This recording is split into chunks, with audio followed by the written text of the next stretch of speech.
The staff said they do have the key, but they don't want to cooperate. So the towing crew will try to adjust the wheels to make sure it goes on the tow truck.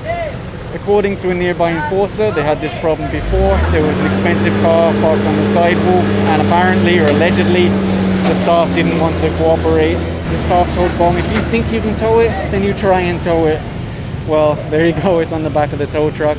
Good morning everyone, MMDA back on the road. Right now they're in Baclaran area issuing tickets to these vehicles that are illegally parked. They just saw the enforcer take photos of this, and obviously he's going to issue a ticket.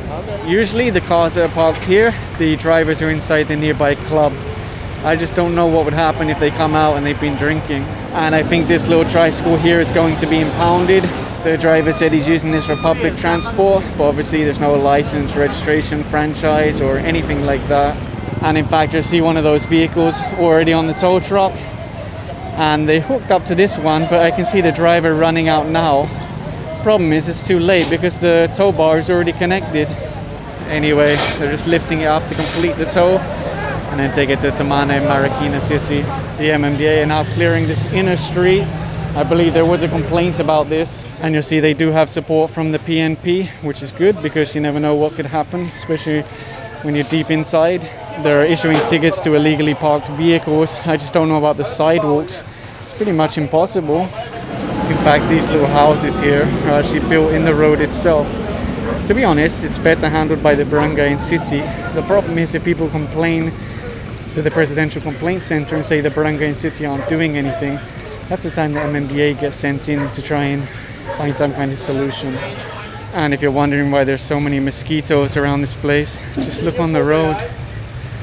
I don't know if you've seen, but actually a lot of children are being affected right now by dengue. They're asking everyone to remove these items from the road. I just hope the barangay will maintain it later. And on the wall of this property, you'll see they've installed glass to prevent people from climbing over it. Even the police are asking residents to remove things, especially like this, open liquor containers on the street.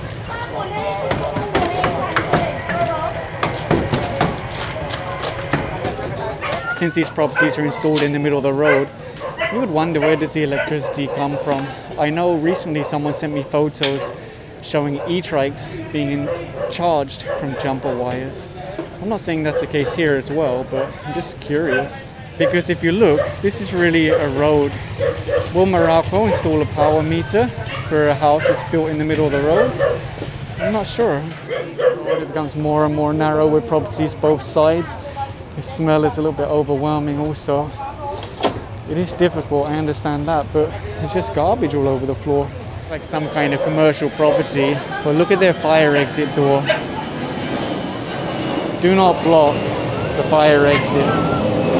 Good luck coming out of there with one of these properties built on your side. Paalala lang sa ating mga kababayan, panatilihin po natin ang kalinisan dito sa inyong komunidad. Meron po tayong dengue outbreak. Naku naman, puro basura din sa kalye nyo. They lifted the top over here and there's a whole bunch of computers underneath. So I guess later this becomes some kind of computer shop in the road.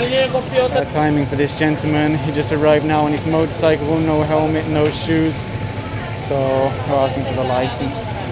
Just look at all the water on the floor. No wonder so many children are being hit with dengue.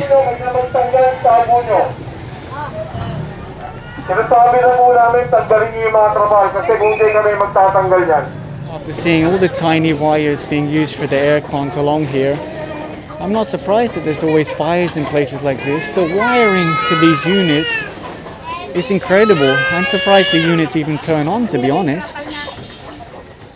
And just outside that little street, you'll see all these parked vehicles being ticketed and towed. If the drivers come out in time and show a license, it's only a ticket. Otherwise, it gets towed away. Right now, this vehicle is having a hard time getting into their garage because of all the parked cars. That's the problem. When you do the right thing, you're the one that suffers. They already issued a ticket to this Fortuner. I just wonder how you can afford such an expensive car but no garage to put it in, or even a paid parking lot. You can see people have been busy drawing on the side of this one. Actually, I think I'll have to blur it because it's quite rude. Anyway, they've already connected the tow truck and they're about to pick it up and take it away. It's not just cars that were ticketed, there's also motorcycles parked here which are also being given penalty tickets. This is what happens, right? You'll start with a building like that and then extend, and before you know it, there's no more sidewalks, there's no more road, and everybody's complaining. That's the problem. And what I noticed with a lot of cars and motorcycles around here, they're paying for modifications to their vehicles, but they're not paying for parking. I'm not sure what this is. I think someone's giving drinks to the team.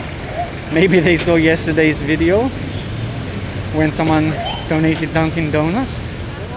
The guy said they don't want to be on camera though, so that's okay. Thank you, whoever you are. The team are now on Carino issuing a ticket to this vehicle, partially on the sidewalk, partially on the road. There's no driver, so it might get towed away. It's the same problem further along the road. The sidewalk's fully obstructed by these parked vehicles. There goes that van now, and then I'll move on to the Everest. The staff said they do have the key, but they don't want to cooperate. So the towing crew will try to adjust the wheels to make sure it goes on the tow truck. According to a nearby enforcer, they had this problem before. There was an expensive car parked on the sidewalk, and apparently, or allegedly, the staff didn't want to cooperate. Anyway, you can see the pedestrians are now able to pass through. And there is a lot here. Commuters and pedestrians, there's a lot of people passing through this area. The staff told Bong, if you think you can tow it, then you try and tow it. Well, there you go, it's on the back of the tow truck. They just stopped this rider driving in slippers, and when they asked for his license, he said he doesn't have one. So I think the bike's going to be impounded. The driver for this van did come out, so it's only a ticket and then he can drive away. This motorcycle was already ticketed for illegal parking. It was in the road, and now the towing crew are about to load it on the back of this flatbed. It's a motorcycle rider, unfortunately no crash helmet, but he does have a license, so it's just a ticket, and then he'll be advised to push the bike until he gets a helmet. They came across this truck obstructing the sidewalk. When they asked the driver for a license, he said he doesn't have one. How did it get here if the driver doesn't have a license? It doesn't make sense. This is often the problem with trucks. They will refuse to cooperate because they think it cannot be towed. So there it goes now. I just don't know. Really, the driver doesn't have a license, or he just doesn't want to cooperate, thinking they won't tow it? I'm not sure what to think.